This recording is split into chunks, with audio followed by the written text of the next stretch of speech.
Thank you so much for joining us here for the closing session of this conference. You are on the home stretch now. The weekend is in sight. But first we have two very distinguished panelists here to try and draw together maybe what we've learned over the last 2 days and to look a little bit at where we can go from here in supporting and preparing students to thrive in the big bad working world that awaits them. To your right over here, we have Watson Scott Swale, who's founder and president of the Educational Policy Institute, a Washington, D.C. based nonprofit, non-governmental organization dedicated to policy-based research on educational opportunity for all students. Also the CEO of EPI International. He was the founding director of the Pell Institute and was also vice president of the Council for Opportunity in Education and is the author of numerous books and publications on college opportunity research. To my immediate left, we are happy to have Janet Ecker. She is the president and CEO of the Toronto Financial Services Alliance, created in 2001 to establish Toronto as a global financial services center. She's also the former Ontario Minister of Finance, Minister of Education, Minister of Community and Social Services, and Government House Leader, and is a member of the Ontario Finance Minister's Economic Advisory Panel, which I imagine is a nice, calm, peaceful assignment at the moment. It's a lot of fun. Right? It's a lot of fun, she says. So we're going to have plenty of time for discussion, and I think we want to keep it a fairly open and free-flowing discussion. So I know there are some microphones here, and when we get to the discussion portion, anybody who has a question, a comment, something they'd like to add, I really would encourage you to step up to the microphones, and we'll not leave those for the end. We'll weave them into the discussion. But first, I'm going to give Scott and Janet maybe 5-10 minutes each, just to maybe more, maybe less. To make a few opening remarks and maybe set the stage for how we can look at moving forward here from here. So I'll ask Scott to lead us off, please. Okay. Thanks. It's a pleasure to be here. When we opened yesterday, I say that this is really an important dialogue, and I found it fascinating. The keynote speakers and others, they've really helped set the stage. This, of course, being the capstone and the most important conversation of the entire conference, of course. I'm very pleased that on a Friday afternoon you chose to stay here in downtown Toronto, and very impressed, may I add. It is wonderful to be here. It's wonderful to be back in my native Canada and proud to wear a poppy. We don't do those things in the U.S., and it's a shame because it's a wonderful tradition. When we spoke yesterday, talked about some of the, I led into the potential for these philosophical discussions, and I made a few key points. I know after this we've got, James has some Q&A type approach that we're going to get deeper into some of this. Well, hopefully deeper into it. But if you ask me, the title of this presentation is, what does the future hold? Good, bad, indifferent, ugly, whatever it's going to be, but it's going to be about change. There is going to be massive change if we're talking, and I hasten to say that we're talking about higher education. We are talking about education writ large from K-12 on to higher education. It will change dramatically. And the question is, where's that change going to come from? That's really what's at issue here. Because we're more democratic globally than ever before. Think about it. Because now you don't have to wait for the policymaker necessarily to do something. With technology, you can just make it happen. Okay? Students, whereas we said they voted with their feet before through vouchers, through in the US what we have Pell Grants and others, and in Canada CSLP and some of these other mechanisms to help students go. And essentially those were vouchers to go where you want. Well, now students can go where they want virtually. So the question comes down, where does the change come from in the future for education writ large? Okay? And here's the reality of it. Okay? If policymakers don't get in front of this, which is very difficult to get in front of, it's easy to say, it's harder to do. Okay? But if they don't get in front of it, they're going to be usurped by students and other organizations that can make the change quickly. Now, we've had this debate, dialogue, brutal fight in the United States over proprietary schools / career college schools.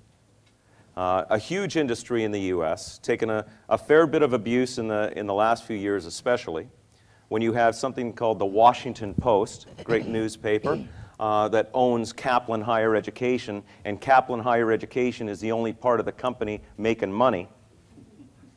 It's a big deal. Okay? So they're taking abuse, but they're also pushing higher education far faster than traditional higher education does. Okay? I'm sorry, but let's be fair about it. Higher education as we know it moves glacially. It does. And you know what? That's not always a criticism. Okay? Some things should move a little slower than others, okay, in systems, but arguably a whole lot too slow.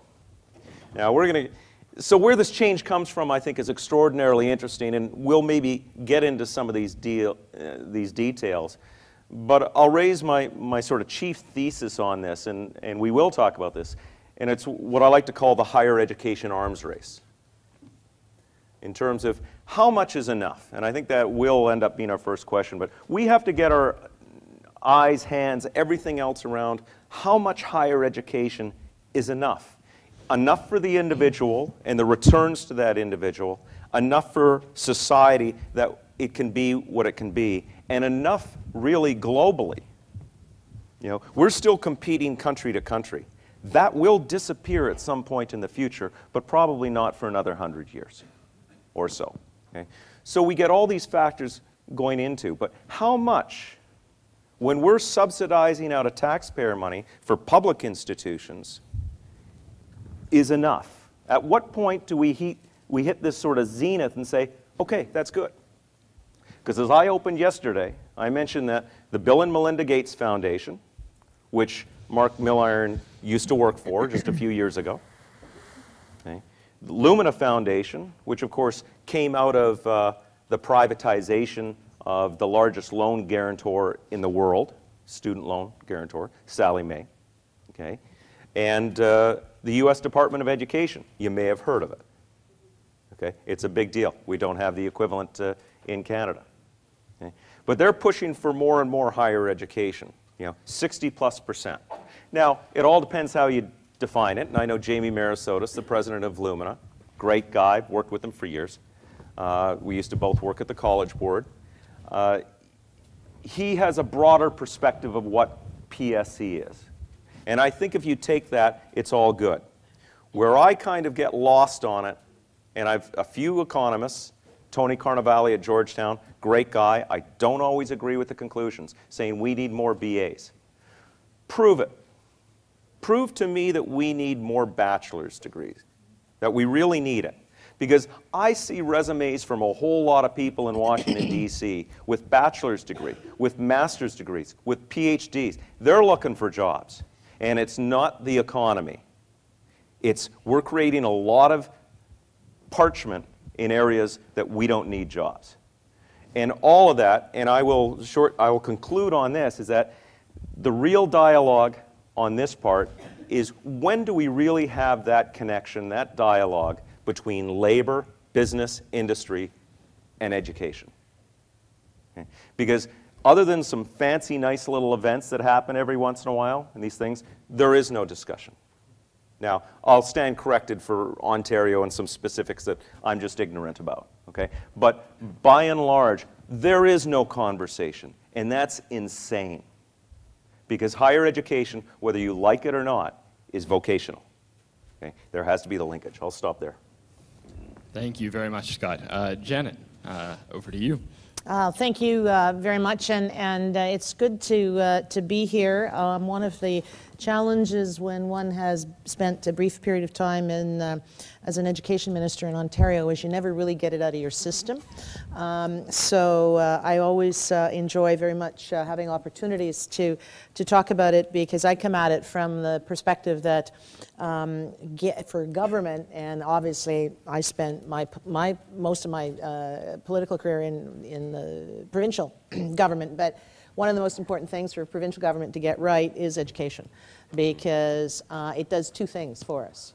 It gives us that vocational expertise that we need, but it also gives us should give us the skill set to be productive, good, solid citizens in a civil society and all of that wonderful philosophical, esoteric stuff that is really, really important. And so for me, I've always started from that premise. And one of the great other privileges I had for a while was to serve on the board of Millennium Scholarship Foundation, and where we really got to, it was sort of producing some of the research that I can remember as education minister would have been fun to have to base some policy decisions on. If people base policy decisions on research anymore, I'm not sure if we do, but anyway, or if we did, but it's always a good thing to at least start. Let me, very quickly, Toronto Financial Services Alliance, we are a public-private partnership between the industry, 3 levels of government, and that includes banks, insurance, mutual funds, and our post-secondary institutions, both colleges and universities. We're all about partnership, collaboration, or as I like to joke, we herd cats a lot, is the job description. And when we started some of our work, I can remember when some of the 2 representatives from Rotman and Schulich at that time actually had to ask permission to come to both be in the same room to work on the project together. Things have changed a lot for the good. So it's about building Toronto as a global financial services hub, but one of the foundations to make that happen is talent and the quality of our talent. We have good quality here, talent here, but we need to keep it. And we need to fill those talent gaps. So our organization and our Center of Excellence for Financial Services Education, that's what we are trying to do in the financial services world, is identify those talent gaps and skills gaps and work with the post-secondary institutions to say, here's what the industry needs, and so that they can help produce that. So still a work in progress, but very exciting. We've made some good progress. World Economic Forum recognized us as now they don't believe in best practices, because I gather that's politically correct at the World Economic Forum. So we were one of 5 designated good practices to emulate. So I'll leave that with you. But because of the public-private partnership, the collaboration that they saw that we were trying to drive. So that's one of the things we're trying to do, and from that we were asked again, you know, sort of what do we think is going to happen in the future, and there's 3 things that I think are likely to happen. And one of them is, I think, a drive for more collaboration, more work between the industry that needs good skilled people and the colleges and the universities and the training institutions that provide them, because the fact that there isn't more of that conversation going on in a way that makes sense for both sides is a gap still. There's a lot of good work being done in this area, and some of our colleges and universities are doing some good work in this area, but it is certainly a big gap. We still need to do more of that collaboration to produce the relationships and the data and the knowledge that we need to keep doing and continue to do a good job. The second thing that I think is going to happen, and I think is a really, really good thing, is getting more foreign students here and getting more of our Canadian students there.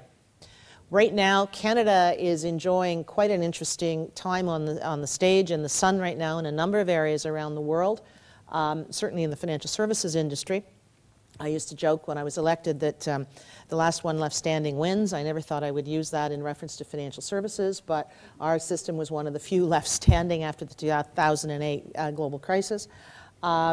But one of the things that is coming out of that is that other countries, well, Europe right now, not only have obviously jobs in financial services or many areas, those job opportunities aren't there, so students, you know, looking to go to other schools are not seeing those job opportunities there, with unemployment, especially youth unemployment, 25, 50. I mean, the statistics are very scary for some of those countries. But you've also got countries like, for example, the UK, that are putting more restrictions on. So at a time when they're sitting there, like most Western democracies, really wanting more talent, they're putting more restrictions on it.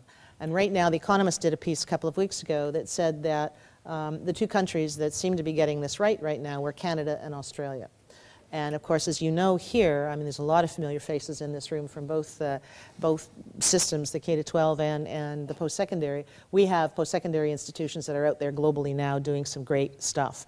So more of that, I think, 1, is going to happen, and 2, I think we need it. We need those folks here to challenge us, their skill sets, connections, et cetera, and when I say that, I mean, we have an incredibly diverse population here, but more Canadian-based folks to be out there to get that global experience and mix it up, because we need a gene pool, a talent gene pool here that has the best of what the world has to offer. So more of that.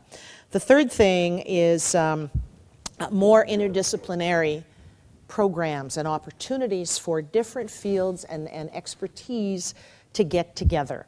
The two examples I like to use, and there again, some of this is happening and happening really well. We have a Global Risk Institute that we've established to try and leverage Canada's reputation for knowing something about risk management in financial services. And that's one of the things they're trying to do, is mix up, you know, lawyers with accountants, with, you know, the quants, to get that collective comprehensive view that is certainly was needed in financial services. And other examples I like to use, and again, this is, I'm on a hospital board, but the example where a surgeon who was also in his spare time was a pilot. And one day as he was sitting there doing the pilot's checklist in the cockpit of his plane, went, wouldn't it be cool to have a pilot's checklist in my surgery so I don't leave a sponge in the patient?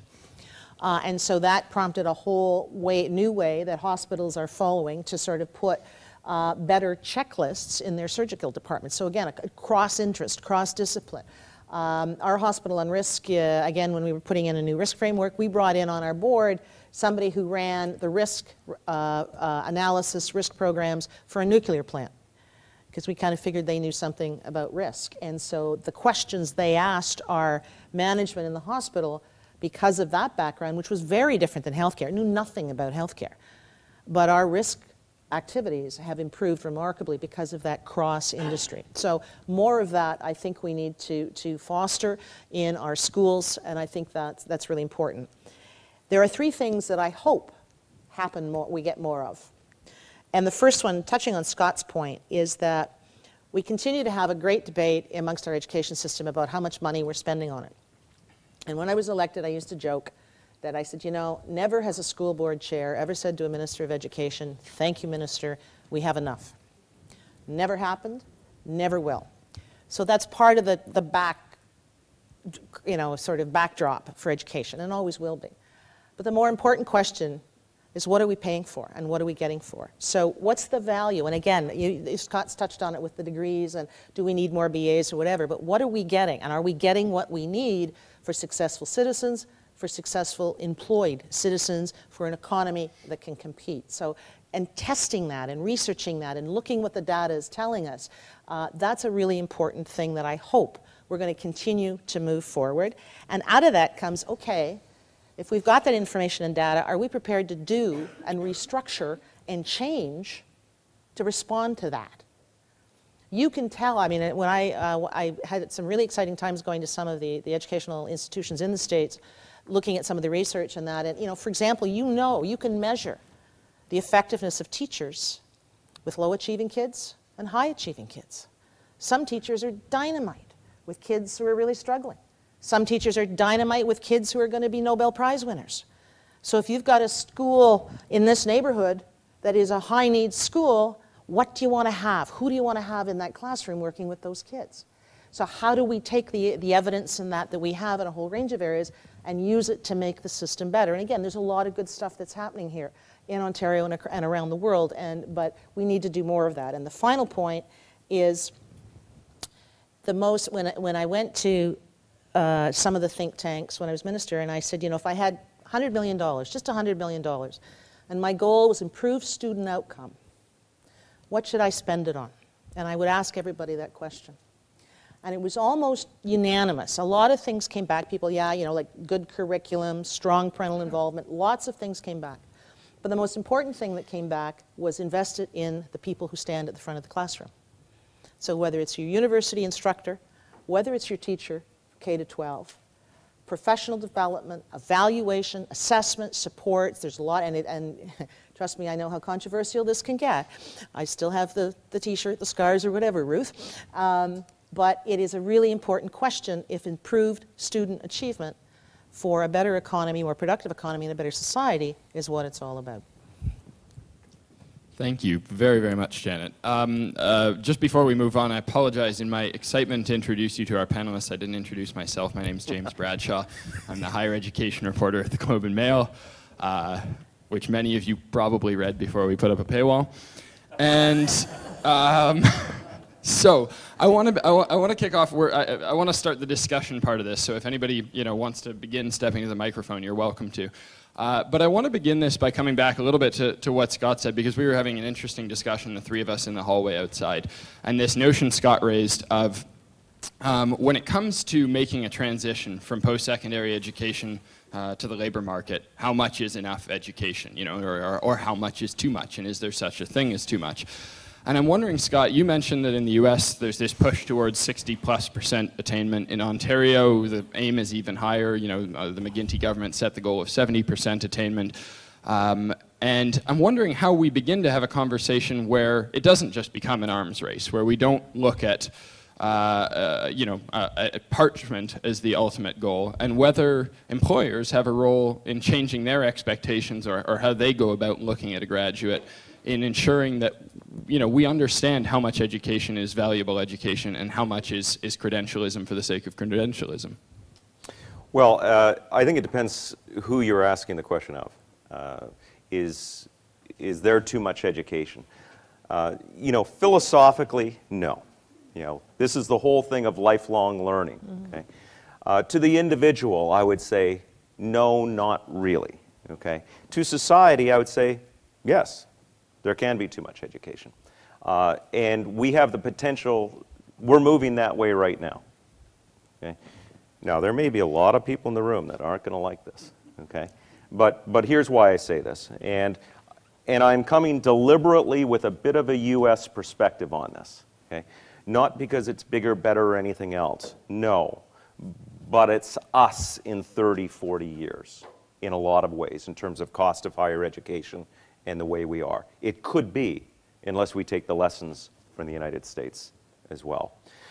But if we're looking at pushing down, and when I hear governors, and I hear premiers, and prime ministers, and presidents asking for more and more and more, my first question is, why? Please show me the evidence that we need more. Because I don't think we need more. I think we need better. Okay? And there's a very different thing.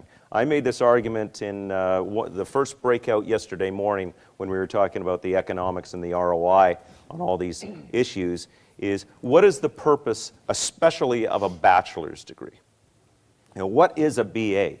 What is the purpose? We've used it mostly, okay, and I will love to take argument on this because I'm not always right on this, but there's perspectives that we use it as a filter. Okay? If you talk to employers, why do they ask for a BA? Well, because they got this. No, because it shows that they prove that they can do something. Okay? And there's enough of them out there that I can use that as a filter. But here's the worst part, okay, is that it's not the BA anymore, right? You know where I'm going, Richard, right? It's the MA. Okay? And maybe, remember the MBA? Boy, those were hot in the 80s. Okay? And you know how much it costs to get your MBA at McGill University right now? $84,000. Okay? Not bad for a public university. All right? The issue is this. We're using it as a filter. Okay? I pay one of my research assistants, I can tell you this for a fact, working in my Bethesda office, which is just part of DC, $40,000 a year. I can say that publicly. Okay? She's not here.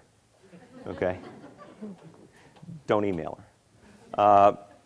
She has 2 master's degrees. Okay? Grew up in the Netherlands, bright as can be. I mean, bright. Okay? It's ridiculous and absurd that I'm paying her that salary. I don't feel that bad about it. Okay? Why? Because I can. All right? And I got resumes. Every time I put out a call for a new position, I get more resumes because of these people. So how much is enough? What are we really using it for? I think the real constructive conversation is, what can they do? I want to have that skill assessment. I want the competency base in every degree, okay? Especially BAs. And I want to know, you tell me, show me your badge, what you can do. Because I'll tell you, and then we're going to talk about, if we have time, liberal arts. I'll hire a liberal arts grad every time unless I need something special, right? Because I'll teach them up the rest of the way, okay? Because I want them to read, write, think, argue, and the rest of it.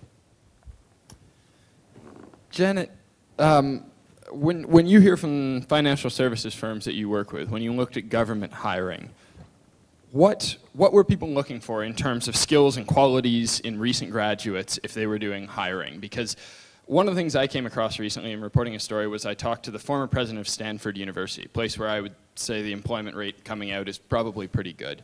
And he said to me, I get CEOs in here all the time, and they come to me and they say, give me somebody well-rounded. A liberal arts grad maybe something else, but give me someone well-rounded. I want them to be able to think, I want them to be able to work in teams, I want them to be able to learn new things quickly and adapt. Give me that, I will be happy. And he said, that's great. And then they leave. And then their recruiters from those same companies come to campus and look for something very different, something much more finite, much more skills-based, much more tangible in some ways. So what are the employers of today looking, and how are they evaluating the quality of education that these recent graduates have had? Mm-hmm. Very much and it's an old saying, right, that you get hired for the hard skills and fired for the soft skills, because it's that collection of critical thinking and interpersonal skills and judgment and all of those things which are more important in some ways. I mean, obviously, if one is hiring a physician, one hopes they've gone to medical school to learn some techniques and etc. But at the end of the day, it's those soft skills that can make or break whether someone's going to be successful with that, and can they learn? You know, Scott, I mean, we're all used to the saying about, you know, whatever field we're in, we all go to conferences where we all talk about change is coming. I mean, it's just, I mean, change is here. It's just it's a constant. So what an employer is looking for, and certainly in financial services, is someone who can adapt, who can learn, who can grow, who continue to do that. And for example, some of the banks, like one of the things, and again, depending on some of their business lines, I mean, they go out and hire engineering graduates. They like engineering graduates because the mental framework that an engineer comes out with is apparently very helpful for them to then train that person in that particular business. So it's that ability to learn and that critique, the critical thinking skills that are really important. But is there a way that employers can evaluate whether higher education institutions are instilling those things in their graduates? Is this something that you have to grope for in the job interview, or is there a way that higher education institutions can better demonstrate that their graduates really have had some time to pick up those skills and become immersed in that kind of thinking and that kind of learning? I think it comes two ways. I think certainly, obviously, track record for an institution. So that gets you that outcome data that we still are grappling with in Ontario about, you know, who produces how many students with with particular degrees, and where they go and are they successful. But your institution's track record clearly is part of that. But the way to build that, I would suggest, is work placements, co-ops, job, opportunities for the student to try it out, if you will, but also opportunities for an employer, if you will, to start seeing that person perform and do stuff. So I've been a big believer in seeing great success with those schools that are able to have those kinds of relationships with business, that they can provide those kind of mentoring and work placement, job placement, whatever, co-op opportunities to really sort of help and do that, because it's obviously not easy to make those judgments. I think it's one comment, just a quick little story. When I finished my undergraduate at the University of Manitoba in education, and I was looking for a job. Now, in the mid-'80s, it wasn't that easy to get a job. I got hired first half-time, then 0.6, and finally, after 3 years, full-time. But the gentleman who hired me in St. Patel School District, number 6 in Winnipeg, he hired, this is interesting, you want to talk about filters for hiring? Musicians. I thought, what's that? Musicians. I was a shop teacher. I taught industrial arts, okay? I taught woodwork and I taught graphic arts. He hired musicians into those positions. Why? He said, because musicians, he said, were mathematical and they thought differently than everyone else. Yeah. I just thought everyone has their way of doing it, but I thought, what an interesting and not so disastrous, okay, But everyone's got their different filters, and that leads into, you ask about institutions or businesses, what do they think and perception of institutions? Businesses know. They know if they're getting a graduate from the University of Toronto or Trent or Brock or U of M or Dal or whatever, they know to a certain degree what they're getting. And it isn't always what you think it is. Okay? U of T isn't always the best person for this type of job. Just putting that out there. Well said. Our host today, Heko, just a matter of days ago put out a study on work-integrated learning and its desirability for employers. And this is something that we discuss a lot right now, and rightfully so, I think. In that survey, a substantial number of employers, I think about 2/3 of those surveyed, had not yet done work-integrated learning partnerships, but a good chunk of them said they plan to in the next year or two.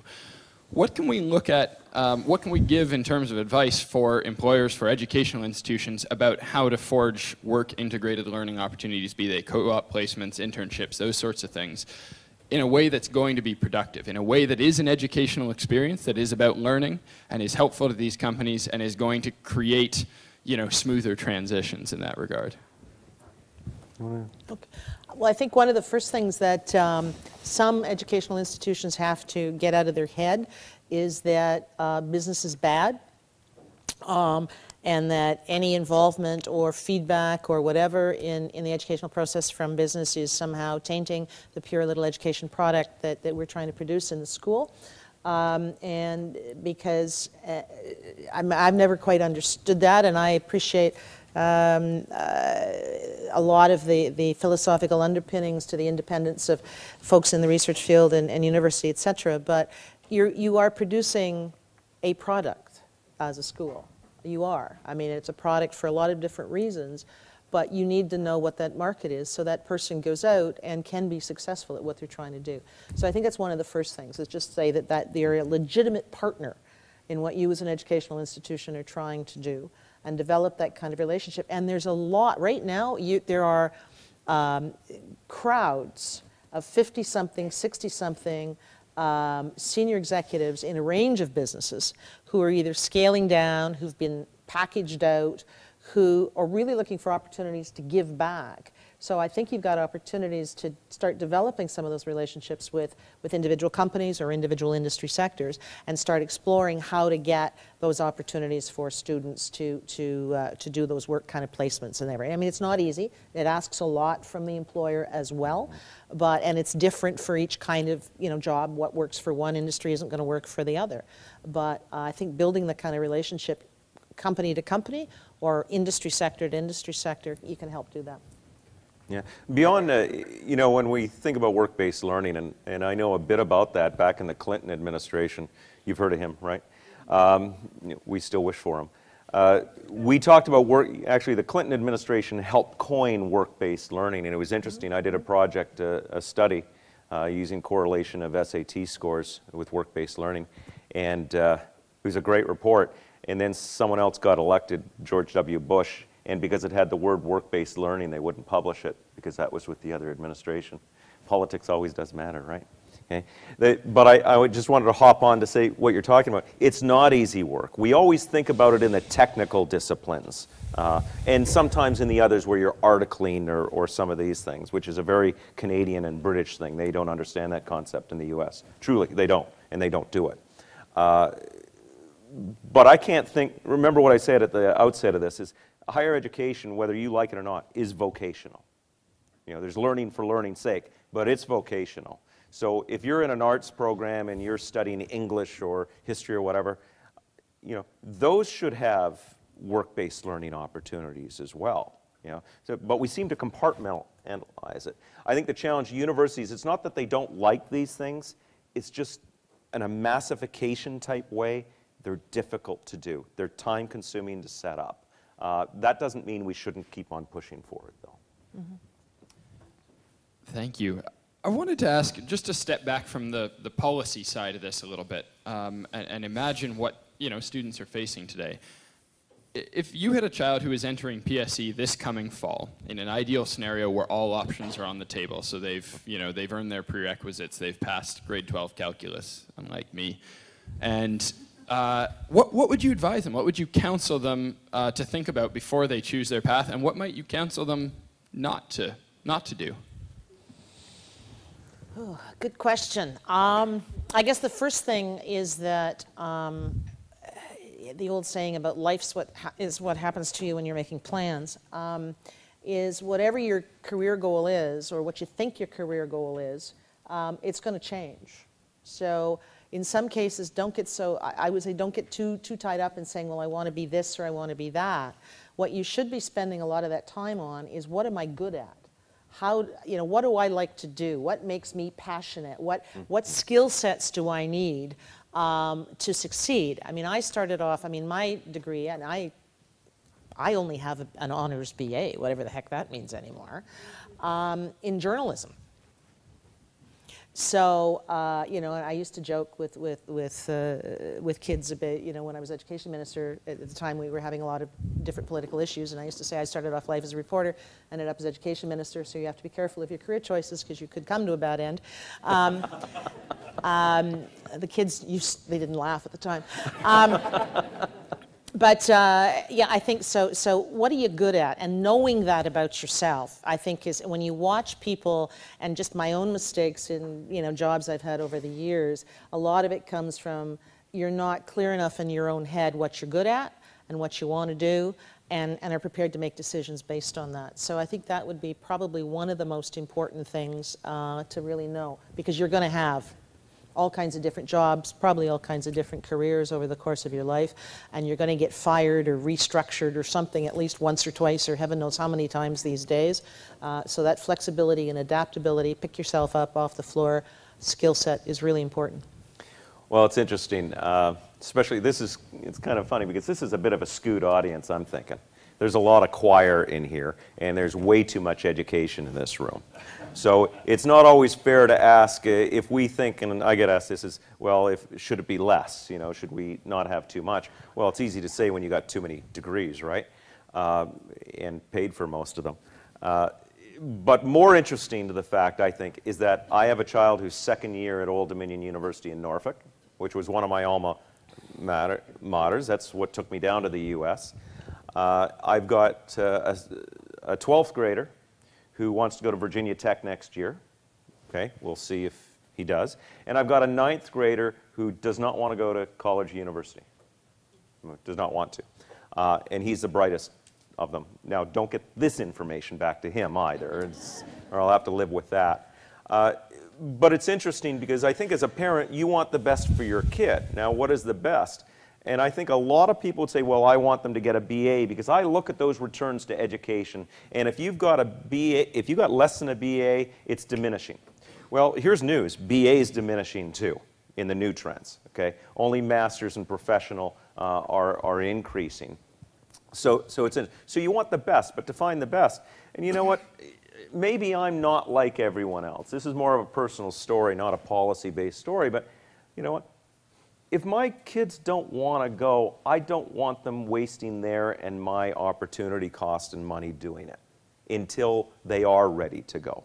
Because we see enough failure. I'm kind of an expert on student retention. And in the U.S., half of the students that enter higher education never get a degree.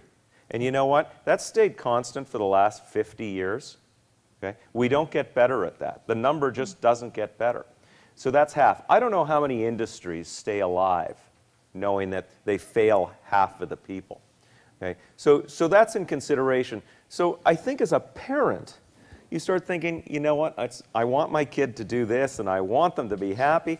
But I think you touch on, I'm more like say, well, find something you're happy at. And I think in this generation, they're having a hard time doing that. Yeah, they are. And I think that is the challenge, again, of education writ large.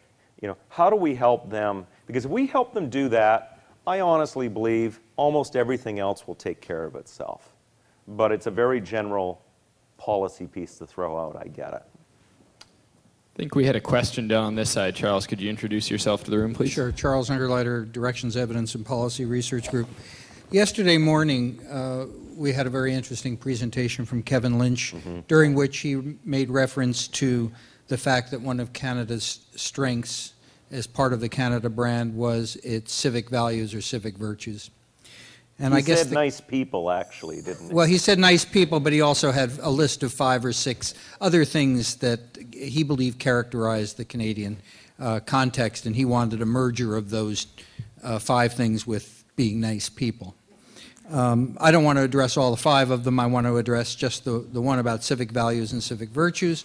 And I'd be interested in all 3 of you, because James has written about and studied about post-secondary education quite extensively. What role, what responsibility does post-secondary education have in the cultivation of civic values and civic virtues? I'll go last. Go ahead, Scott. I think it's got tremendous responsibility for it. I think higher education has enormous responsibility. There's kind of an old joke, you know, everyone likes, and someone brought it up yesterday, everyone wants to blame the other level. Higher education blames K-12 for the issues. And I always remind people in higher education, you train the teachers, pal. You train the legislators, pal. So where does the buck stop on that one? I think higher education, because it is higher education, has enormous responsibility for civic values and everything else.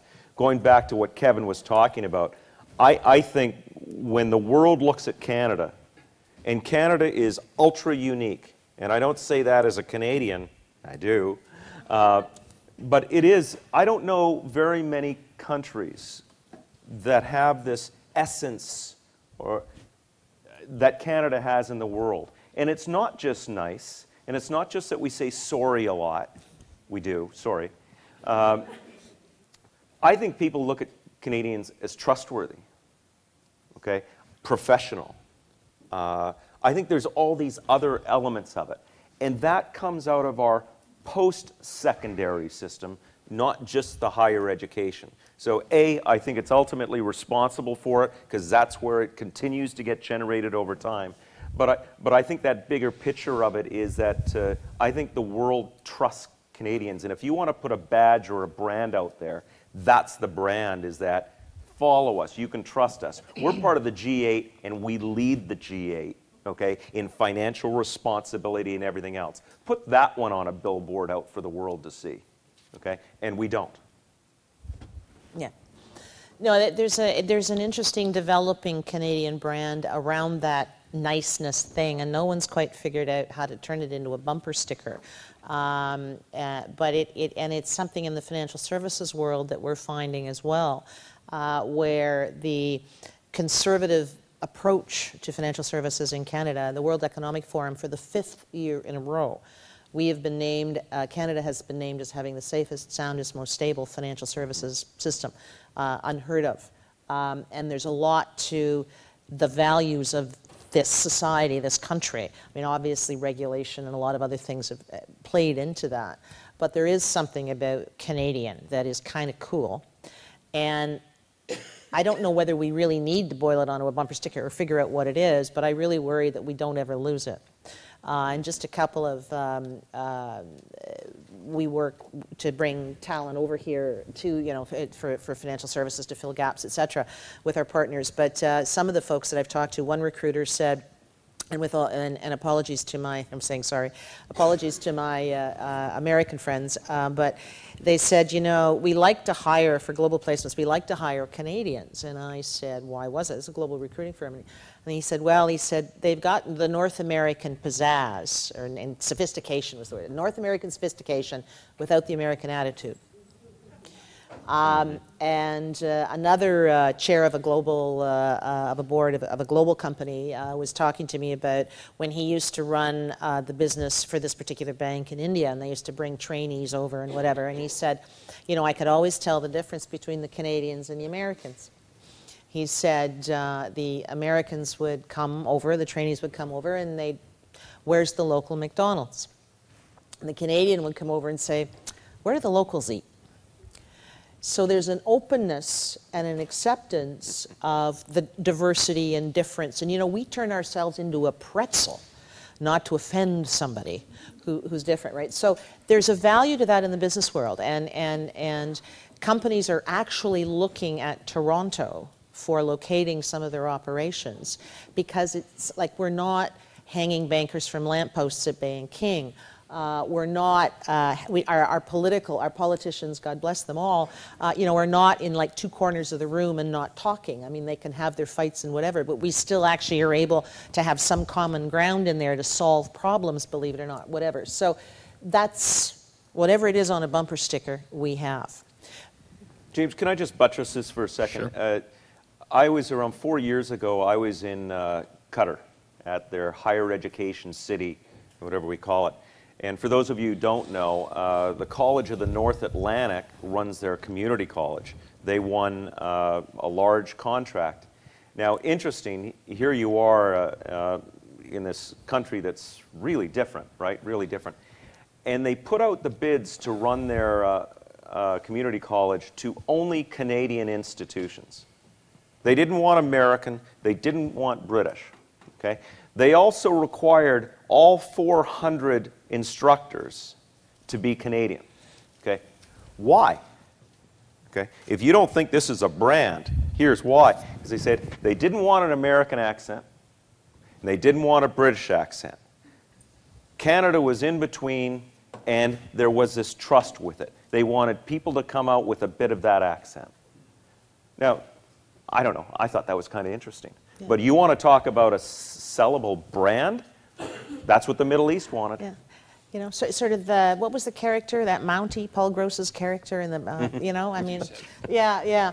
Just another point that Charles, one of the things that I worry about, and this is, again, sort of personal experiences we all judge on, about how we're educating people in this country, is we have to it's okay to have a dispute. It's okay to have a disagreement on a policy issue. That's not a bad thing. I mean, that's what this democracy is all supposed to be about. But what you're seeing happen in the political world is that there's a whole bunch of issues that are, oh, well, we don't want to talk about that, because that would be bad. And you're like, okay, I mean, maybe I don't like their view on something. Maybe that person's view on an issue drives me crazy. But you know what? They have a right to have that view. And maybe that view, maybe I can learn something from that view on the particular policy issue we're trying to wrestle with right now.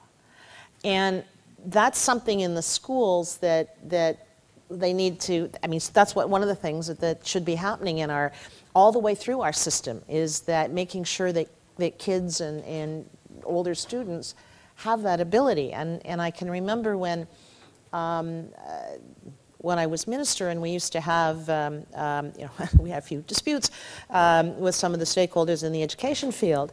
And I used to spend a lot of time with the high school students in my writing, because the kids, of course, were in the middle of it, you know, caught up in it. And as high school students, you know, they were trying to figure it out. And they'd come in, and I'd sit down with them, and they'd say, well, my teacher says this. And I'd say, okay, well, and I think this. And they'd sort of look at me, and they'd be like, yeah, but my teacher says, you know, and I'd say, yeah, but that doesn't mean your teacher's right or wrong, or I'm right or wrong. That's what they believe. That's what they're fighting for. Here's what I think we're doing. You have to make up your mind.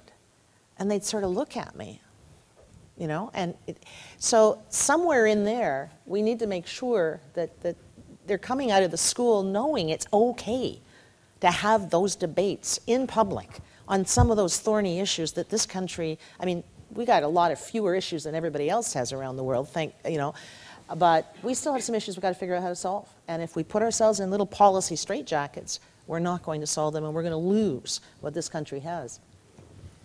I'll just say very quickly, because I was asked, yes, I think there's a huge responsibility in higher education and other levels of education, but particularly higher education, to teach sort of civic virtue or citizenship or things like that. And that's not just because I'm really tired of writing stories about why not enough students go out and vote during elections and things like that. I'd like not to have to write those stories, but I also think about things like, I did some reporting recently for a story about what I saw as a little bit of a resurgent interest in various parts of the globe in the idea of having a core curriculum. You know, this idea that there are a few things or a few courses or a few subjects or a few skills that every student should learn regardless of what discipline they're going to major in or choose or everything like that. And this is not to make the case that that's what Canada needs. But in talking about that, nearly everybody I spoke to used the word citizenship as, you know, as an argument for why we should do that and why it's important to try and educate people that way. There was an idea that by doing so, we were going to create something that was going to be lasting. And the other thing I think about when I'm asked that question is a visit I did to one of these incubation spaces that we're seeing popping up in more and more universities. It's helping students and sometimes recent graduates, you know, nurture a startup company, an idea that they might be able to turn into a business and hopefully create some jobs for the economy and all of those good things.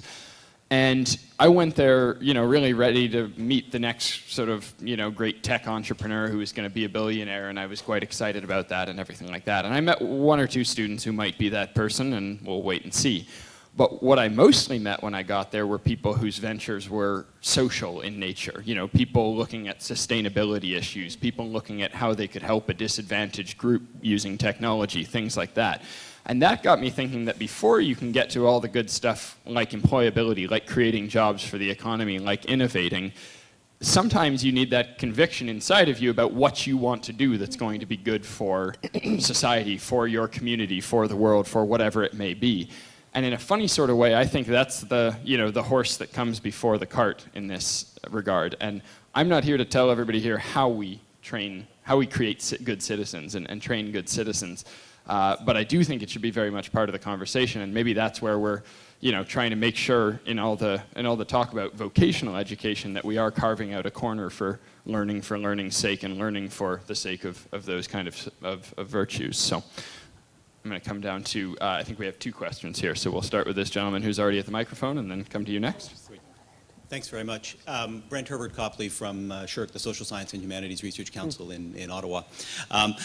Actually, somewhat paradoxically, I love this conversation about civic virtue and the social. I'm going to try to turn it back to maybe something a little bit more prosaic and return us to the labor market. Last year, we introduced a number of changes to our programs of scholarships and fellowships. And before we did that, we had consultations with a wide range of people, including a number of employers. Janet, you were good enough to provide some of your time for that. There was a lot of excitement in those conversations about work-integrated learning opportunities, and I was pleased to see not just for people pursuing technical degrees, but also people in the social sciences, arts, and humanities.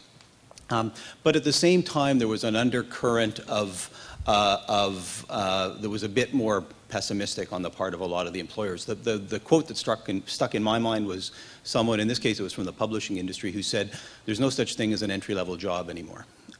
And by that they meant that margins are so tight, competition is so strong, that firms are increasingly unable and unwilling to invest in on-the-job training in the ways that they might have decades ago.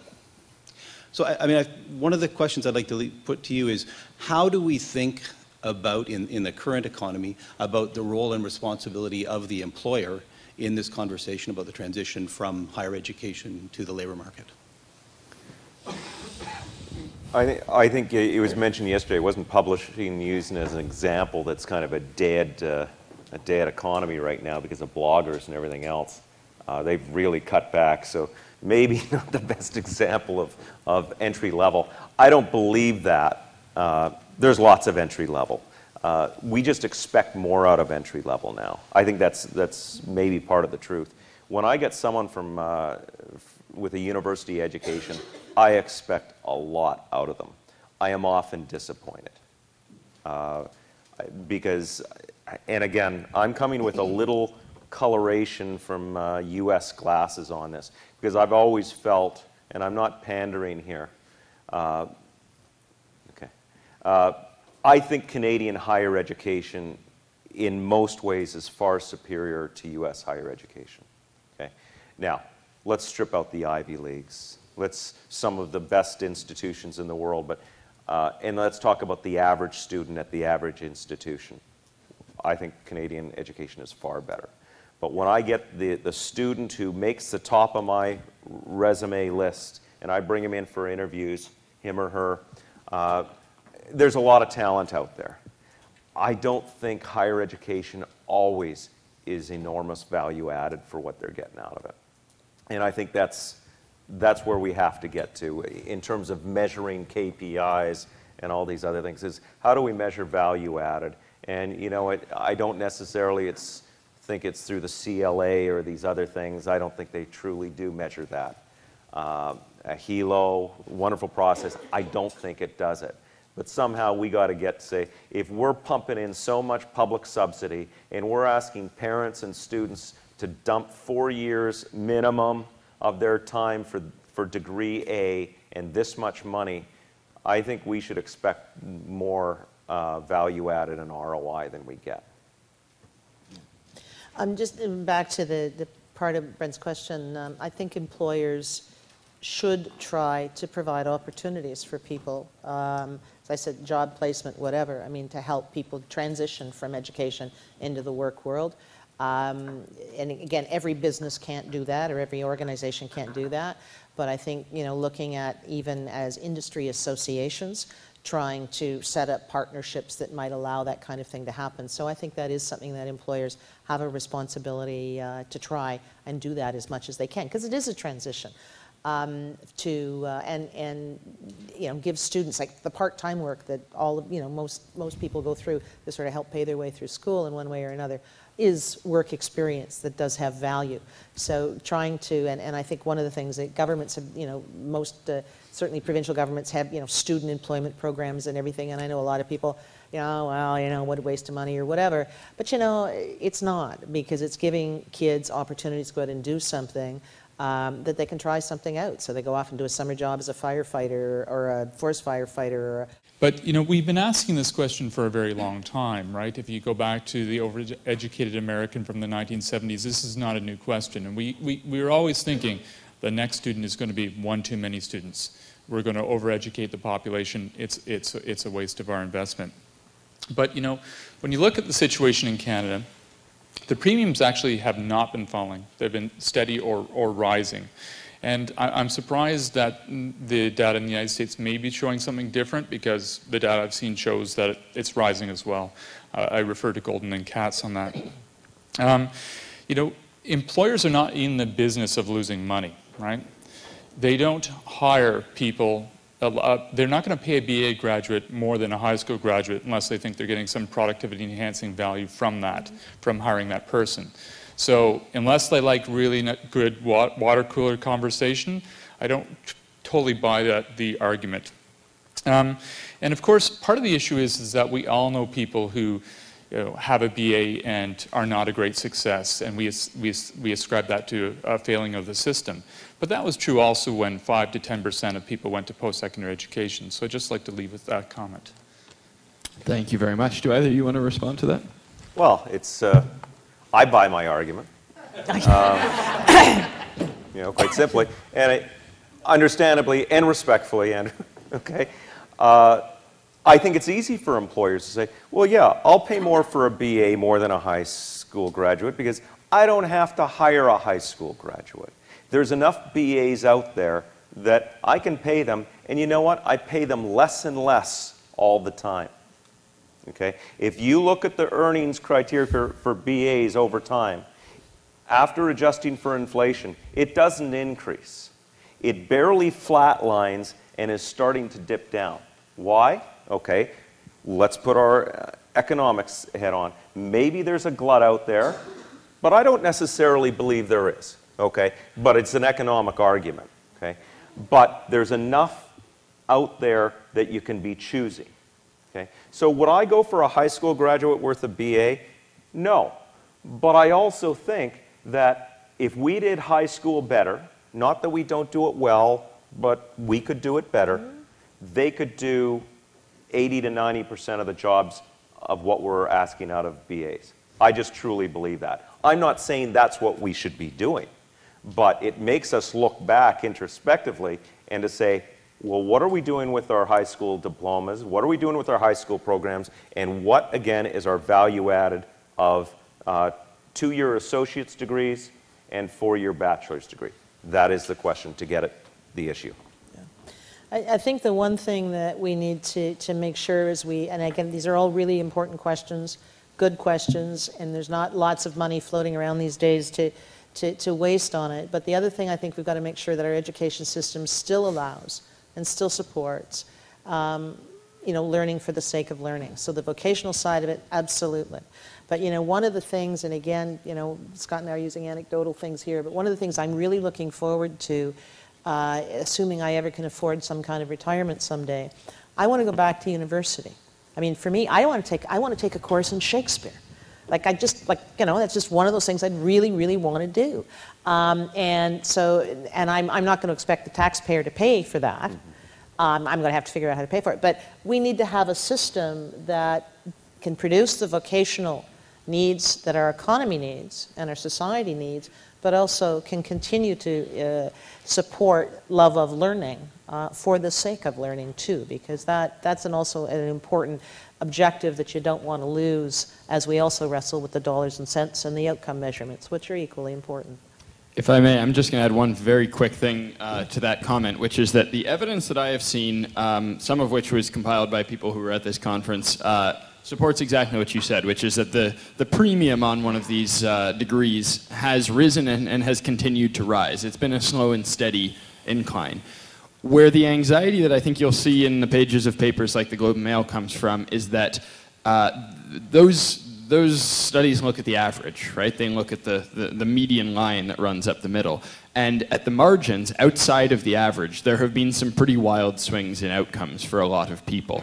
And if there's a labor market economist in the room who can figure out a great way of illustrating for us what happens to the people who are not on the average, who are sometimes well above the average and sometimes well below it, I think that would go a long way to explaining to us what the outcomes we are getting are, because I, as a reporter, have struggled with that to some extent. The distributions are widening at each level of education, but they're still higher at each level of education. So, for example, if you're at the 20% off at a college, you make more than the 20th percentile at high school. If you're 20th percentile in BA, you make more than 20th percentile at college level. I mean, that evidence is out there. Yeah. Thank you. So I'm supposed to have wrapped up about 5 minutes ago. I have another question at the microphone, so I'm in your hands, Harvey, as to where we go. We'll have another question. Thank you. Not a question, more of a suggestion for the next year. This has been a fantastic conference, but it's looking at things from 35,000 feet, and I think sometimes we've got to get a little closer to the ground. I've had one foot in education and one foot in industry for 30 years. And at an event like this in industry, we'd often say, okay, what are the next steps? What are we going to do next? And my suggestion for next year would be this: what a tremendous forum to bring in employers and the heavy hitters from the unions and talk about the down and dirty stuff that we're really good at teaching skills. We can teach people to be nurses and accountants and tradesmen, but we're not very good at teaching students how to get jobs. And let's bring in industry and drill down and find out what they are looking for 5 years down the road and 10 years down the road. So that's my suggestion. But thank you for having me. Thank you very much. If I can, I'll take one last question here, and then I will ruthlessly silence all further discussion. Okay, I'm sorry. This is not actually a question, but I work with the Targeted Initiative for Older Worker program, and I work with a number of retired individuals who have had grade 12 education or less, who have run government departments and many other had significant jobs. And what I wonder is if people who would be hired anyway self-select themselves into a BA or higher. Because there are people who have had significantly lower levels of education who are doing a lot of the jobs that maybe we're now hiring people with degrees to do. So I just felt like I needed to say that. Thank you. Would you like to respond to that, or? Well, I think it gets back to what do we need to teach people to do, but it also needs to get back to not getting too carried away with the fact that you've got to have this degree or that degree to be a good employee and do what you're doing. Flexibility, I think, from employers in terms of being able to somehow figure out what that potential employee can do. A degree is one way that it's easy to do that. It's a good screen, as Scott said.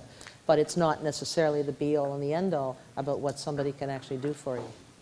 Peter Smith, he's Vice President of Kaplan Higher Education, former Dean at George Washington, and founding President at CSU Monterey Bay. He had an interesting book out last year that kind of tackled that issue in terms of why do we just measure it on this very traditional mode when people are learning in the workplace and they're learning in the community at large things that we don't teach in higher education. And it's an interesting concept. The question is, and it's called, the book I believe is called Harnessing America's Wasted Talent. But I find that a very profound dialogue to have. The question is, what do we do about it?